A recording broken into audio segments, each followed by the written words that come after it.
VoiceAmerica.com.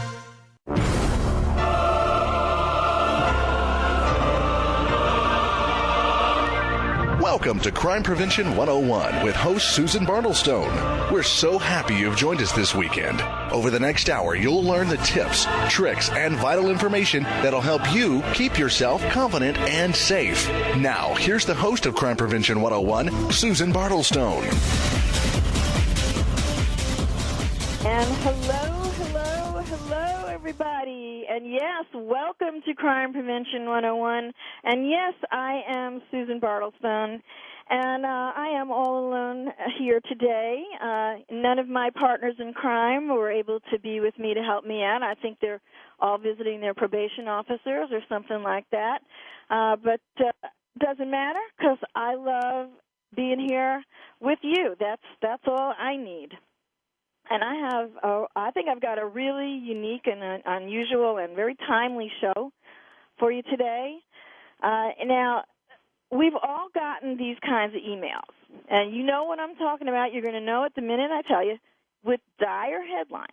They claim to be of quote-unquote vital concern to women's safety, and they urge you to pass the information along to every woman you know. Now, we refer to these things as webmails because they just go round and round and round the Internet for years. And, you know, a few of them do give useful and true information, but most of them, oh, my God, offer really bad and dangerously bad and incomplete advice. So my guest today is John Ratliff, and he is the founder and editor of one of the best websites around that debunks these false webmails and these chain letters and hoaxes and stuff. And his website is called breakthechain.org. Now, John is really passionate about stopping the misinformation, you know, and about discouraging people from sending and forwarding these emails and chain letters. So he's got a lot to say about this subject. But before I introduce John, and I always like to kind of start the show with some tips and stuff like that.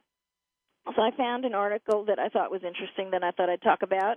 Now, as always, I want to remind everybody, you know, no absolutes exist in a crime situation. And I cannot give advice that's going to address every variable. So each situation's got to be evaluated individually and responded to in the way that you instinctively judge is going to be the best.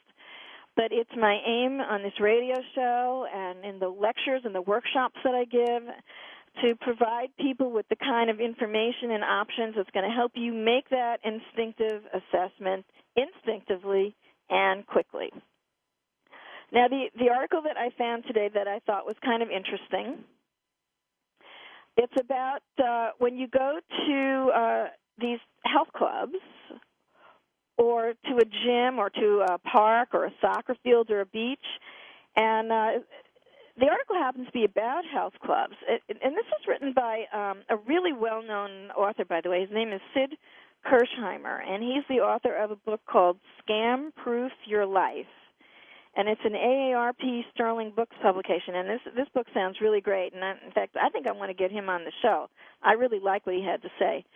But there was an epidemic some time ago, at least in New York, and I certainly found some clips from elsewhere, when people would go to a gym or to a health club and they would put their pocketbook and valuables in a locker, these were kind of flimsy, and it was very easy for thieves to get in there and steal from them, and that's what they were doing. So what was to counteract that?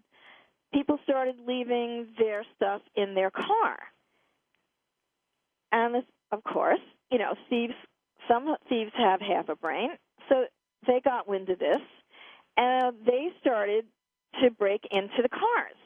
And they would break in such a way, you know, they would hang out in the parking lot, and they would break in such a way that you didn't know that it had been broken into. And people would leave stuff in their glove compartment, and they would be gone. And within 90 minutes, they could charge up thousands of dollars of charges. So I thought I'd give you a little bit of some tips on this. And by the way, it's not just the health clubs and gyms. any kind of sporting event or park that you go to, if you go hiking, going to the beach where you're not going to be carrying a wallet or credit cards or, pocketbook or whatever. Now, of course, Sid Kirsheimer, the first thing he said is don't keep valuables in your car. Okay, that's true. That's the best advice. It's not always so practical. Number one, I would if you are worried about a gym or a health club, talk to the people about the security measures, because I know that once this started happening, a lot of them beefed up the security in the locker rooms and the ease with which lockers can be broken into. I know that they did some upgrading there, so you want to check that out. And by the way, I think that's a criterion for whether I would join this gym or this health club. Also, if you have to put stuff in your car, don't leave it out. That's number one, and think that you're safe if you throw a jacket or a towel over it. That's kind of a giveaway. You really don't want anything left in your car at all. If a thief looks in and sees a jacket, they are very well going to be tempted to see if there's anything underneath that. I advise people that you can put stuff in the trunk, and I do. But what you don't want to do is you don't want to pull up into the parking lot there, get out with your stuff, open the trunk, and put your stuff in the trunk, and then go into the gym or the beach or the parking lot or the park or whatever. It's got to be in the trunk before you pull up. So all you do is grab the stuff you're taking with you and go. You don't want to let anyone who's hanging out there looking for a likely target to see you put stuff in the trunk. So that is one possibility. Fanny packs. I think that's a really good, if they're not cumbersome, you can just take a few things that are absolutely necessary in them, and that's good if you're hiking or things like that. And I actually found a waterproof wristband that I use when I go to the beach, and it will hold. It's small. It straps around my wrist, and it holds some money and my car keys and stuff, so that I can leave my blanket and my beach things and not necessarily worry about it being stolen. Now, the article also, there was a great tip there. When you get a new credit card, and this I'd never heard before, write the words "ask for ID" instead of your signature. You know how you sign on the back? Put "ask for ID" there, so that if anyone does steal your credit card and they turn it over to validate the signature, if they do that, they're going to see "ask for ID." And I thought that was a really great tip. If you'd like some more information about ID theft, here's two websites for you. FTC, that's franktomcharles.gov, and then click on the ID theft link. And then you've got privacyrights.org, privacyrights.org, and also go to the link ID theft. So I thought that might be kind of interesting for you. Now, I'm going to introduce John Ratliff to you very shortly, but we're coming up on a break. So let's go now. Let's take our break now, I think, and then when we come back, we're going to talk with John Ratliff from breakthechain.org about those pesky webmails that we all get and what we can do about those webmails. So stay tuned. You're not going to want to miss this one.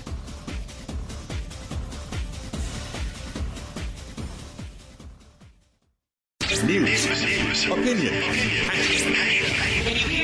Your voice counts. Call toll-free 1-866-472-5787. 1-866-472-5787. VoiceAmerica.com.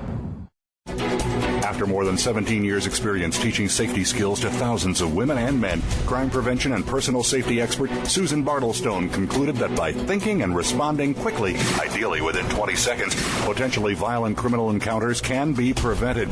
Using techniques from many different disciplines and illustrated by 60 real-life examples and success stories, Susan shows how it's done in her new book, Think Fast and Prevent a Violent Crime, How to Respond to Danger in 20 Seconds or Less. Check out www.fightsafe.com FightSafe.com for more information. You'll also find information there on Susan's upcoming Crime Prevention 101 personal safety teleseminars. Think fast, talk fast, fight smart would stress the many opportunities you have to deter or defuse a criminal encounter and how to use your brains instead of your muscles in a fight. Look for the new book information or sign up for Susan Bartlestone's personal safety seminars at www.fightsafe.com today. Adding fractions is nothing. For real? Look, these are denominators. You multiply this one so that it's the same as that, and you add them up. Man, that's easy. Charles Bennett dreamed of returning to the old neighborhood as a teacher, but without money for college, only half of his dream came true. He's back in the old neighborhood.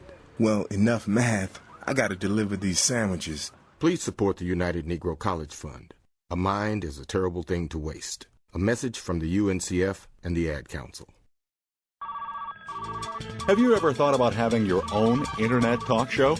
Well, if you said yes, then click About Us. Then click Be a Host to get more information. Or just call Jeff Spinard at 480-294-6417. Say that again? 480-294-6417. VoiceAmerica.com.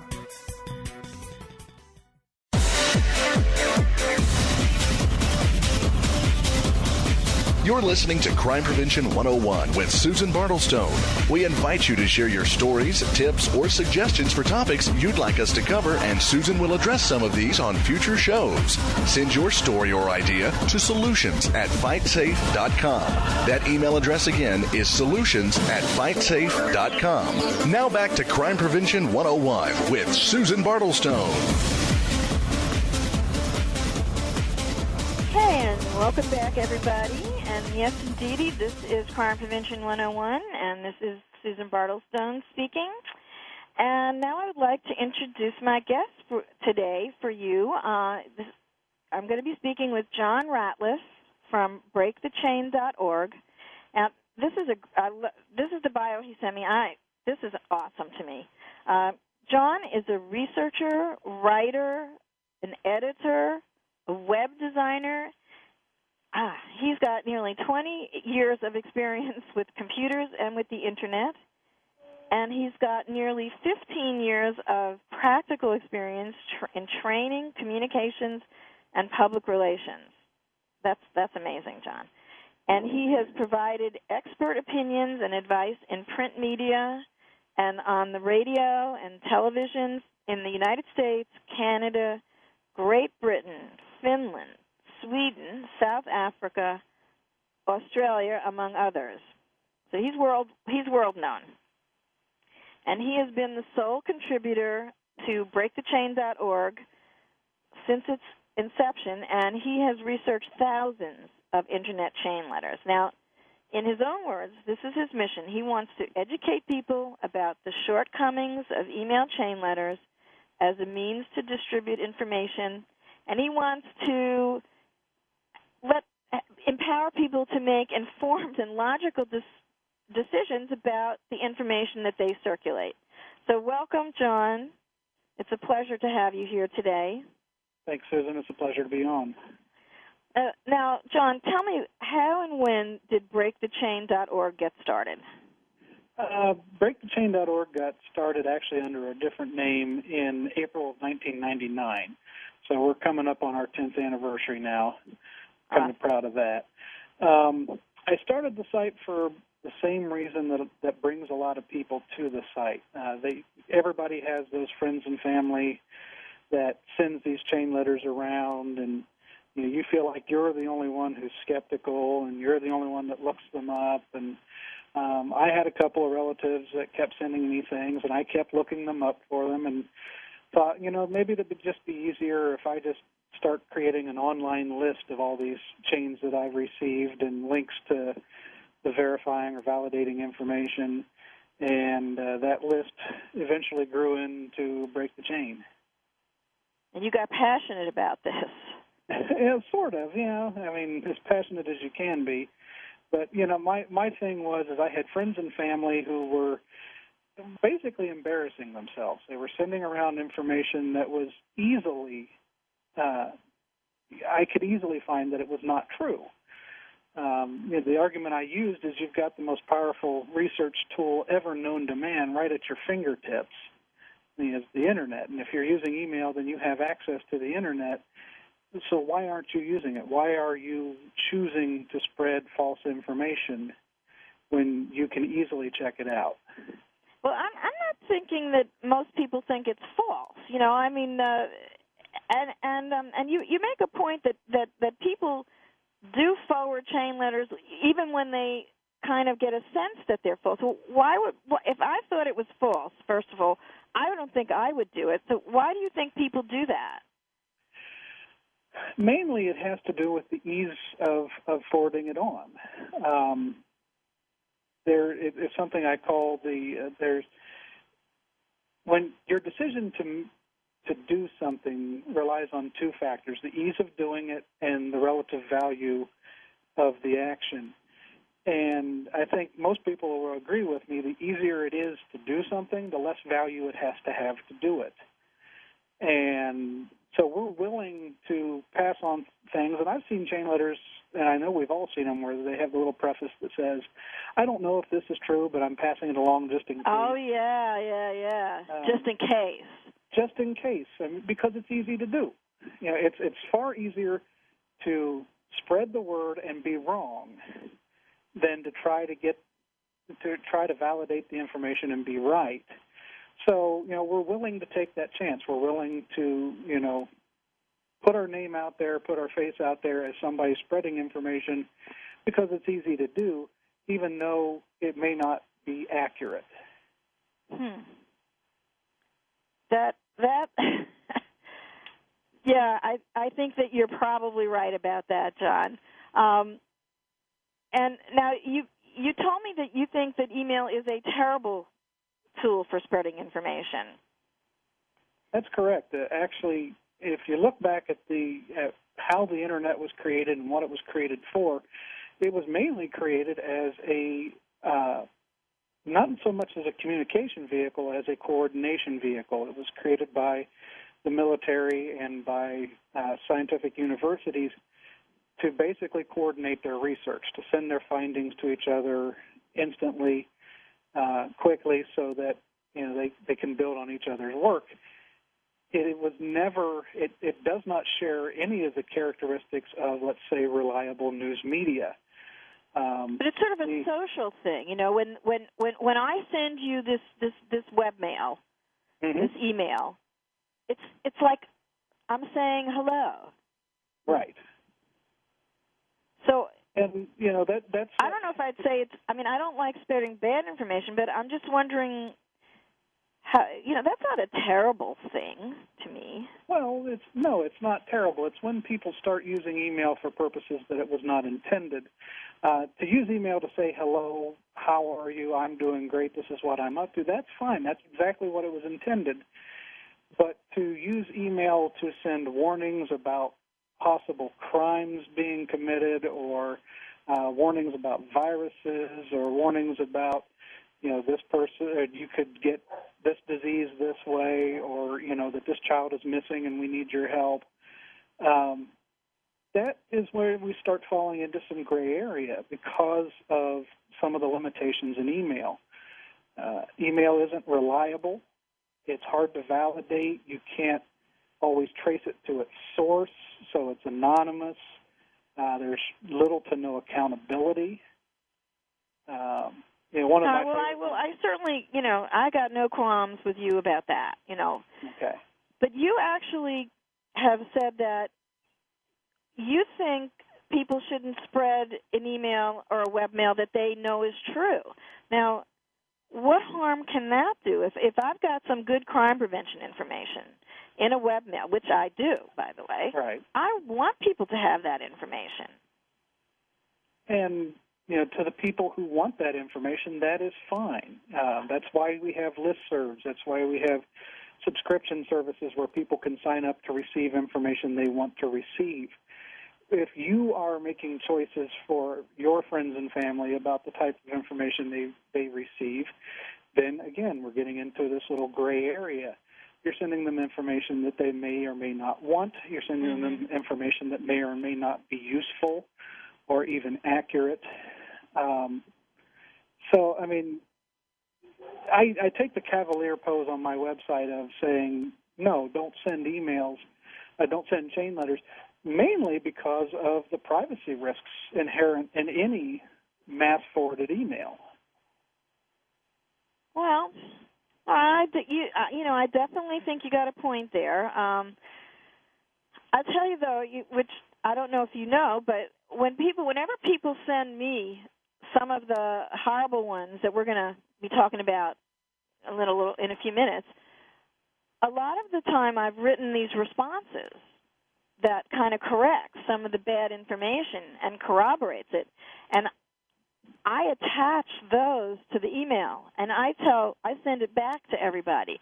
And I tell them to pass this along, so please don't yell at me for doing that, because they probably have sent that to someone who didn't really want it. But, right. You never know. Maybe someone's going to get some good information somewhere down the line. You never know what's going to be helpful. That's what I'm hoping, right, John? And I don't deny that. But usually what I counter to that is when somebody says you never know what good thing is going to happen, the way I counter is you never know what bad thing is going to happen either. Well, that's true. But please don't yell at me for doing that, okay? No, certainly. I got out of the practice of yelling at people. Oh, all right, good. I feel much better because here I am violating one of your important points here. I mean, the only thing we can do is put the information out there and start trying to get people to think a little more critically. But I can't make you do anything. Yeah, that you don't want to do. I like that you've given me a choice, and I'll tell you what I'm gonna. That's what I'm about too. I like to give people options and choices. So, I'm gonna keep that one in mind before next time I append my comments to one of these horrible webmails. Now, you did mention to me that you think people should be especially leery about spreading these personal safety emails. Is that because of that factor of giving them dire information that they don't need? Well, that's part of it. Mainly when we get into the personal safety ones, the concerns me, and actually the thing that got you and I to meet each other was that a lot of times the information put in these emails is not exactly helpful. Yes. And yes, indeed. I mean, it concerns me sometimes when a lot of these watch out for this crime or that crime email actually read a little more like a how-to guide than an actual warning or prevention piece. Mm-hmm. It actually reads more like, if you want to do this, this is how you do it. This is how you can, sucker somebody. That's a great point, and I like that point. And as a matter of fact, I'm going to be talking in a little while about the page on my website where I've actually debunked some of these personal safety things, and I'm going to put that point there. Especially don't send around how-to manuals. Exactly. To would-be criminals. Yeah, I mean, some of my favorite, like one of my favorites is it's a chain letter that warns if you get out of a store and you get in your car and you start to back out of your parking space and there's a sign attached to your back window. Right. Don't get out of your car and see it, because what happens as soon as you get out, the thief jumps in and drives away in your car. Yeah, to me, that really sounds like somebody is imagining a way to commit a crime. It's not. I mean, the letter offers no proof that this has ever happened. It just sounds like somebody goes, if I was going to steal somebody's car, I'd do it this way, and I'm going to put it in an email, and I'm going to put it out there and see how many people buy into it. Well, I think that is an absolutely excellent point. And that leads me into my my next topic here, because I'd like to actually talk about a few of the webmails that I found on your website and that I've responded to on my own website, dearsafetysolutions.com, and, by the way, in my upcoming book, Think Fast and Prevent a Violent Crime. So I thought we could go through some of them and talk about I've picked out a couple of points that I think are really bad, that I hate to have spread around. Okay. So the first one I wanted to talk about was the one that was titled Progesterex, the new date rape drug. And by the way, one of the reasons I particularly love breakthechain.org is because John has quoted me a number of times. And he actually invited me to post an article on this particular website, this particular webmail. So I am very fond of John. And you remember this one that I'm talking about. Absolutely. Now, I actually got this webmail came to me under a different title. I got this webmail, and it was titled Gang Rape in Trinidad, and it actually, at the blank, blank, blank club, it actually named a specific nightclub. All right. And your comments on your website. And by the way, do you have any idea? Because I was hoping you might. How many crime prevention webmails do you feature on your website? I really don't know off the top of my head. There's a lot. I pulled up pages of this. Yeah, I do have an entire category on my website called To Your Health. And, right. John's got a lot. Now, under this Progesterex, the new date rape drug, he's got this little caption, nightmare crime scenarios that prey on our basest emotions. Unsubstantiated stories, innocent people victimized in ways you may have not considered. It's absolutely true. This was a horrendous webmail, right? This is right.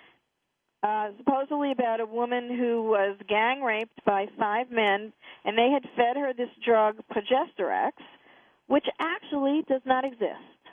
Right. It was supposed to be some kind of animal tranquilizer, and now men are now using this to lure women into date rape situations.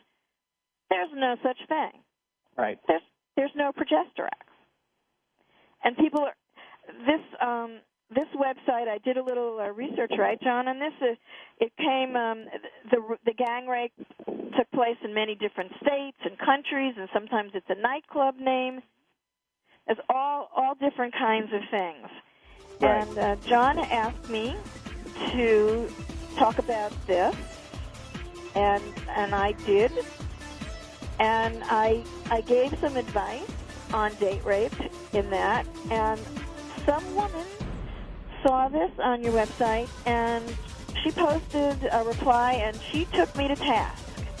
And we're coming up on a break right now, John. So when we come back, I'm going to tell you what she said to me and how I gave her bad advice. So stay tuned, everybody. We'll be right back.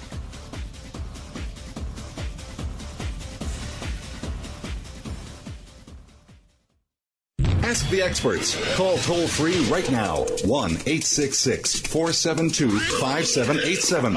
And ask our All-Star team to answer your question. That's 1-866-472-5787. Thank you for calling. VoiceAmerica.com.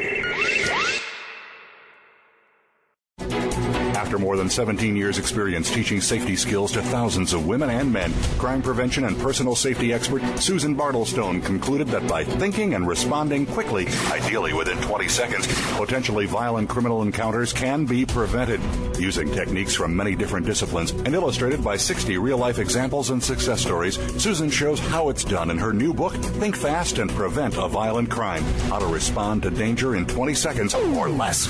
Check out www.fightsafe.com for more information. You'll also find information there on Susan's upcoming Crime Prevention 101 personal safety teleseminars. Think fast, talk fast, fight smart, which stress the many opportunities you have to deter or defuse a criminal encounter and how to use your brains instead of your muscles in a fight. Look for the new book information or sign up for Susan Bartlestone's personal safety seminars at www.fightsafe.com today. In the spirit of Have Couch Will Travel, Dr. Carol Lieberman creates a haven of sanity in an increasingly insane world. Each day we are bombarded with news of events that have never crossed our wildest nightmares. Society is spiraling out of control, and everyone is reeling from it. But now there's an answer. The best way to keep sane in this insane world is to tune in to Dr. Carol's Couch on Voice America. Dr. Carol, a certified media psychiatrist, will broadcast live from her Beverly Hills office every Tuesday at 1 p.m. Pacific Time. Call or log in and get help with whatever is sending you reeling. whenever you need a soothing voice to calm and advise you. That's Dr. Carol's Couch every Tuesday at 1 p.m. Pacific Time here on America's Voice, voiceamerica.com. Talk, talk, talk. That's all we do is talk. If you'd like to talk, call us toll-free right now at 1-866-472-5787. 1-866-472-5787. That's it. VoiceAmerica.com.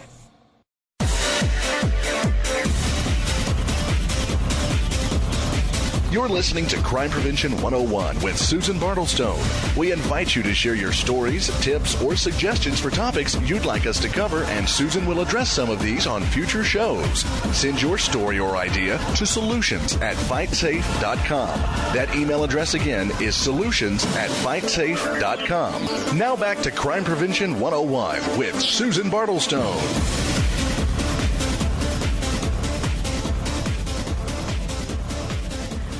Welcome back, everybody. And yes, indeedy, this is Susan Bartlestone, and we're going to resume my talk with John Ratliff from BreakTheChain.org.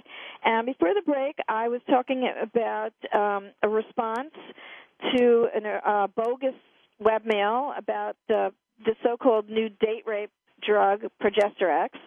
And, John, I know you remember this. A young woman who identified herself as a college activist or campus activist, right, raked me over the coals, took me to task because I had advocated self-defense lessons as a good preventive measure for any kind of situation you might find yourself that would be dangerous.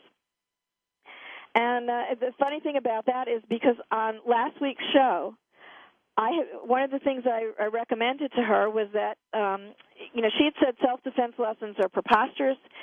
Men should stop raping. That's what the correct advice was. And last week's show, I actually talked to a representative from an organization called Men Can Stop Rape, and I had recommended this woman contact this organization because they had the same philosophy that she did. So I thought that was I love that kind of interaction that I'm getting from people on your website. I think that's fantastic. And that's one of the main things I try to do with my website is because a lot of these chain letters, whether you agree with it or not, a lot of them it's true or it's false or it's accurate or it's inaccurate.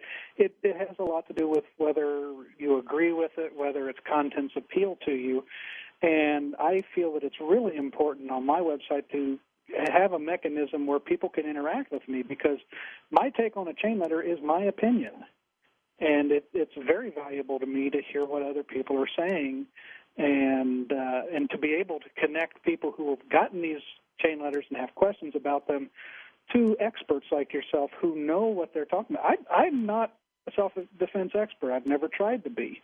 Mm-hmm. But, to use the Internet to connect people to the people who do know, and that's, again, one of the staples of BreakTheChain.org is that, you have the Internet there. You have the connection to the answers.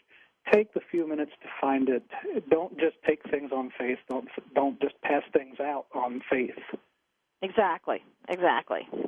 And that leads me to the next one that I want to talk about on your site because this is another one that's going around and around and around and around, mm-hmm. and different titles, by the way.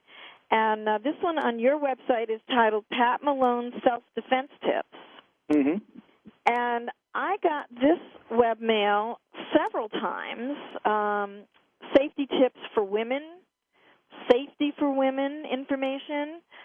This has come around every couple of years, over and over again. It usually starts with something called a tip from Taekwondo. Right. The elbow is the strongest point on your body, and in your version of it, I learned from my children's karate classes that the elbow is the strongest point on your body. So you see how these things change, right? Right. Now, there's a particularly bad, and by the way, let me just, since I mentioned that, elbows are great, but you got to know how to use it. If don't just, what are you going to do with the elbow? That's such a useless, tip. Right. Use it how? Use it where? You got to know. Any Yeah, advice exactly. taken You got to know. Any But there's advice a taken out of really, context, really yeah. bad. I'm sorry. Any advice taken out of context should be questionable. I mean, if you're Right. trying to make a big old business decision and all you have is the PowerPoint presentation, then you don't have the real information. You have an outline of the information. And that's the same thing in this particular chain letter, but other chain letters too, is what you have is an outline, but you don't have the context. You don't have the explanation of it. And even if I said to you, if I said to you, take your elbow and strike at the chin, even that's a little better. Even Right. that's a little better than just saying use your elbow. Right? But it's not as compelling as that statement. The elbow is the strongest part of your body. Right. You read that and you want to go, okay, what do you mean by that? And you keep reading, even though they don't really sufficiently explain it. And you know what, John? In actuality, your legs are the strongest part. Your legs are the strongest. They're about 18 times stronger than your upper body. And again, you don't know how the author is defining strong. Indeed. You might be talking muscular strength. They might be talking skeletal strength. Again, you don't have that information. You don't have that context. And I think that also what tends to happen is there are a couple of similar webmails, and people kind of combine them into one, and everything really gets all jumbled up. Right. Now, in this particular one, Safety Tips for Women, one of the absolute worst tips in this for me was the webmail said, I learned this from a tourist guide in New Orleans, and I've also seen variations on this. If a robber asks for your wallet or purse, do not hand it to him. Toss it away from you, because the chances are that he's going to be more interested in your wallet than he is going to be for you. So you toss it and run like mad in the other direction. Now, I consider this an extremely dangerous piece of advice. Mm-hmm. I don't like this one at all. Yeah. You don't want to play games. The one thing I always thought was don't do anything to aggravate your attacker. Absolutely. You don't play games with the mugger. Your best chance of getting out of there is not to anger him and getting out of there without violence. You've got to make up your mind also you're going to give the money. You're going to give the money. You're going to give your wallet. You're going to give your jewelry. Right, John? Right. You're going to give it to him. Don't anger him. And you pointed out something very interesting because you mentioned that particular entry said, I learned this from here's, and that shows you that actually that advice was not part of the original essay, and that's one of the problems with chain letters. That's right. I'll create a list of 6 tips, and I'll send it around, and somebody goes, well, those 6 tips are great. I'm going to add 3 more. Mm-hmm. Then somebody else says, yeah, and I'm going to add 5 more, and suddenly you've got this list of 25 tips from many different authors who don't identify themselves. It all looks like the original email. That's and right. so this little particular piece of advice you're left to assume is from the same person that wrote the original, and it isn't. And so you get advice that is good mixed in with advice that is bad, from sources that are good mixed in with sources that are bad. Absolutely. And I just want to reiterate that advice, John. Don't play games with the mugger. Give him what you want. And I also, on my website, dearsafetysolutions.com, I have a tip sheet called Meeting Up with a Mugger. And if anyone wants to know exactly what the safest thing to do in the course of a mugging would be to get yourself out of there with the least chance of violence, download that, and you can pass that along, John notwithstanding. Pass tips for a mugger along. Don't pass this garbage along to everybody. So I get, and you know what? I'm going to get this one again, aren't I, John? Because you know that these things don't die. Oh, that's absolutely true. They never die. Every couple of years or so, I get them 3 or 4 at a time. Yeah. Now, there's another one that I have an extreme peeve about, and I don't know if this is on your website or not. I may have missed it. I got it under 2 titles, What Rapists Look For, and then it's alternately titled Things to Look Out For. And the key on this one is the number one thing that men look for in a potential victim is hairstyle. Do you remember this? Yes, I do remember that one. I don't know if it's on your site. I was looking for it. It says they are most likely to go after a woman with a ponytail, a bun, a braid, or long hair. Women with short hair are not common targets. I mean, this is ridiculous. And it's all based on stereotype and supposition. It's ridiculous. It's what people see on TV, yeah. And then they go, and it goes on to say the second thing men look for is clothing. They look for women whose clothing is easy to remove quickly, and the main outfit is overalls. And I don't know where these people live, but in New York City, man, you don't see that a whole lot. And this purports that men are carrying around scissors to cut clothing on overalls, and this is ridiculous. And again, this one sounds to me like somebody who is imagining, if I was going to be a rapist, this is what I would look for. I mean, that's what it sounds like. If somebody just sat down and imagined, if I was going to be a rapist, I would look for these kind of people. Yeah, I don't even know. Okay, John, I don't even know where that comes from. Let's hold that thought. I got more to say about this. Let's take a break. We're coming back. Okay.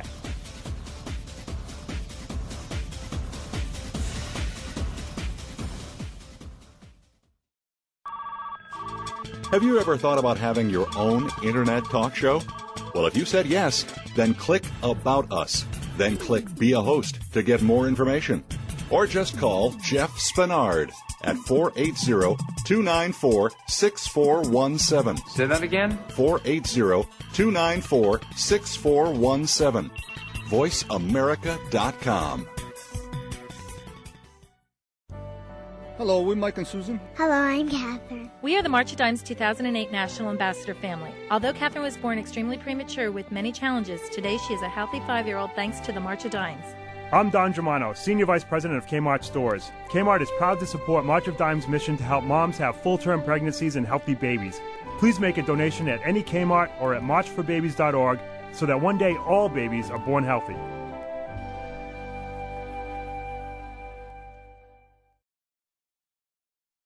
Divorce, child custody, support, and visitation, division of property, attorneys, court. Just the thought of divorce is stressful enough. Never mind the combative, destructive, and expensive process. Is there a better way?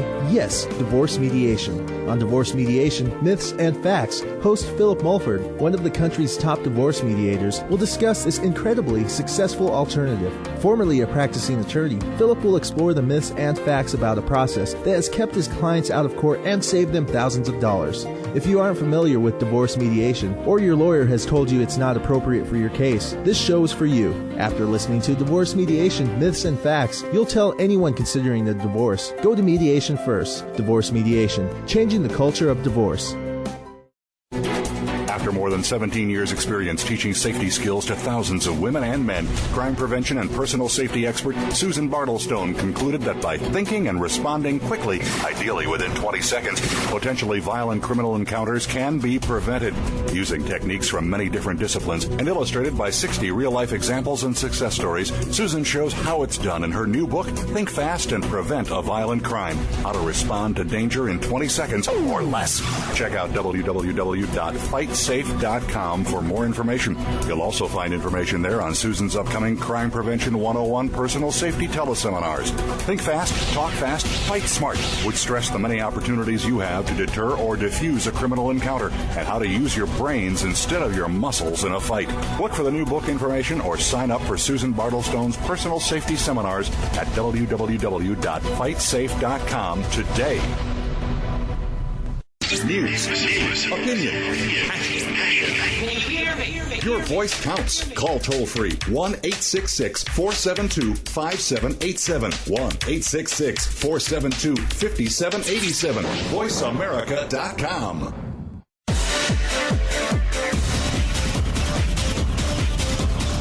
You're listening to Crime Prevention 101 with Susan Bartlestone.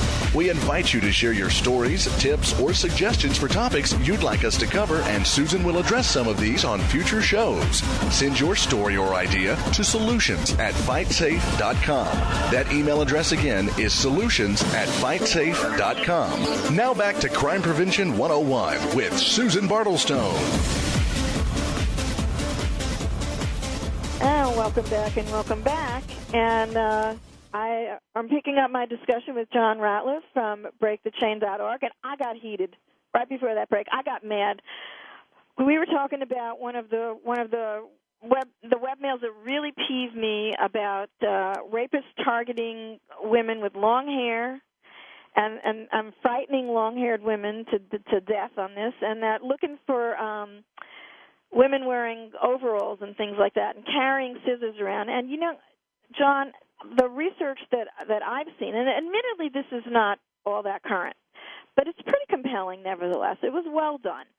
It said that in stranger-to-stranger rape, which is what this is referring to, right, that the victim only, the rapist had only a vague idea what their victims actually look like, and they really couldn't even describe the clothing in great detail. Right. And many times it was just a question of this person was in the wrong place at the wrong time. So, you know, what a shame to make long-haired women or women that wear overalls frightened unnecessarily, you know? Right, That's just, you know, that's one of your major points. Well, and that's, you know, when I tell people to examine a chain letter, examine not only what the chain letter says, but look at really what the author was trying to do with that chain letter. And that's what I was trying to get at before the break, is this one really doesn't sound like it was, you know, advice by somebody who knows. It was somebody who was sitting there imagining, oh, my gosh, you know, it could have been somebody sitting there going, oh, my gosh, I'm an attractive young woman with long hair and I wear overalls. I could be at higher risk. And so they start to write down their ideas about, well, you know, if I was a rapist, I'd look for these kind of things. And then the chain letter gets put out there and people take it on credit that it came from a reliable source, and it's really just somebody's imaginings. I keep thinking this has got to be a prank. You know, this has to be some kind of prank that they're doing, because this was totally ridiculous. I learned a long time ago not to write off a lot of chain letters as pranks. Some of them you look at and you think this has to be a prank, but based on the number of people who at least initially believe them when they read them, I have to believe that the person who wrote it had at least the capability of believing what they were writing.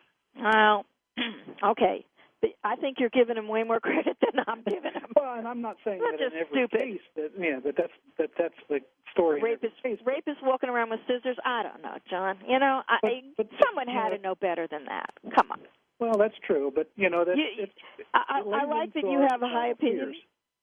I like that you do. Now, let me talk about one webmail that I do like. Forgive me, John, but I like this one. It's called, I got it under put your cell phone on ice, I.C.E.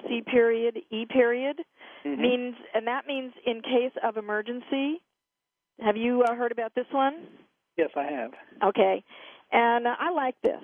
I think it's good advice, and this is true, by the way. It happens to be true, and I did check it out, and basically what it's saying is that ambulance services, emergency service personnel, know to look for this designation in your cell phone. They want you to put in your cell phone ICE, and you don't need the periods on this, and a contact number. In case there's an emergency, they will look in the cell phone for this ICE designation, and they will call that person. So the way that the advice came to me was that you put ICE1, meaning this is my in case of emergency, -husband-Tom Jones. If you can put that much on your cell phone. ICE2-mom Jane Smith, for example. Right. And that now it may be that not a lot of paramedics and so forth know to look on the cell phone, but I kind of like this idea because many times if there's an emergency, there's no contact information for people to call. Right. And I think this one could be very helpful. Would you be upset by me liking that one? Because I do like it. I'll tell you this, Susan. On my cell phone, I have 2 entries marked as ICE. Aha! I will tell you that. Now, I have a confession here. Now let me briefly tell you what's wrong with that email. number one, when that email originated, that was a regional thing. It was actually in Great Britain. That is correct. I know. And it has caught on the world around, but the one thing I want to caution people is you get that email with that instruction, don't assume that the emergency responders in your area know what that means. And I actually have that in my tips. And actually, the other thing to remember is a lot of the emergencies, it's actually a controversial system because a lot of the emergency service experts are critical of ICE mainly because a lot of times in an accident or a major disaster, your cell phone may be damaged, broken, or unusable. Yeah, that's true. And so that information, they're arguing that maybe that information on a card in your wallet or your purse might be more valuable than those things on your phone. Yes, on your phone it makes it a whole lot easier for emergency. Let's do both. Let's do both. Yeah, I like that. I like that. See, that's one thing the chain letter omits is, one way is not the way. Okay. All right. Well, I'm sorry we are coming to an end on this show. I would love to talk more with you about this. I'd just like to, wrap up by saying, just be careful about what you read on the Internet. And, be very cautious about sending these dire webmails around. John's point was excellent, that you're just going to upset people if you keep promoting these horrible scenarios and scaring everybody to death. And at least try to corroborate the information first if you insist on passing it along. So, John, thank you so very much for coming on the show with me today. It was such a pleasure. Susan. Absolutely. We're gonna talk more in the future. I'm sure of that.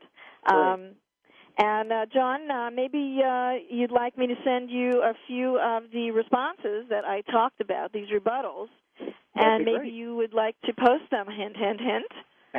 on breakthechain.org, and I'll leave that up to your discretion.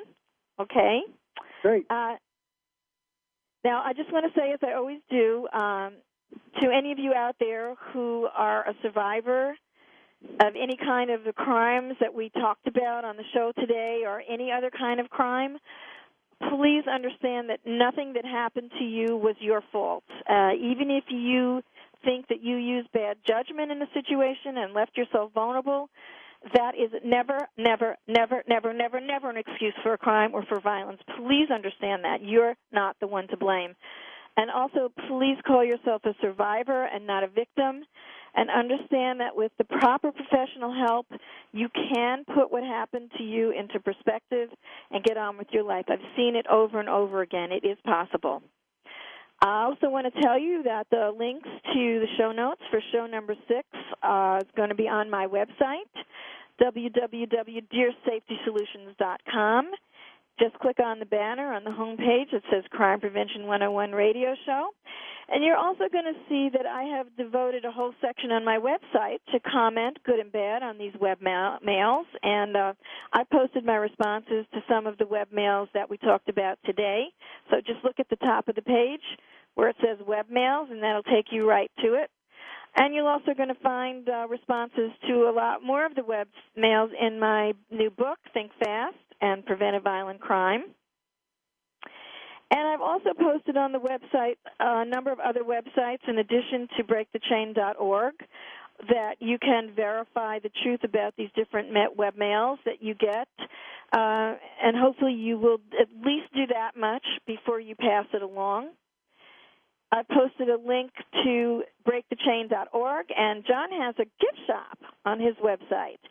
And he has stickers and bumper stickers and T-shirts, and he has a great mouse pad, and it says, "Question Everything." So take a look there. We're going to be, remember you can comment about the show on my website. You can post me a comment or email me solutions@fightsafe.com. Next week I've got a surprise topic for you. I'm going to have lots of safety information and tips that you are not going to miss. You're not going to want to miss it. So it'd be a crime not to listen. Stay tuned and stay safe.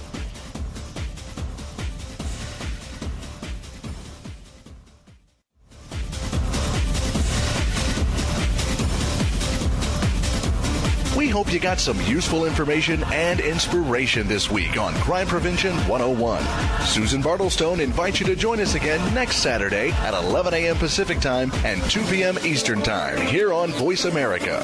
Have a great weekend and a safe weekend.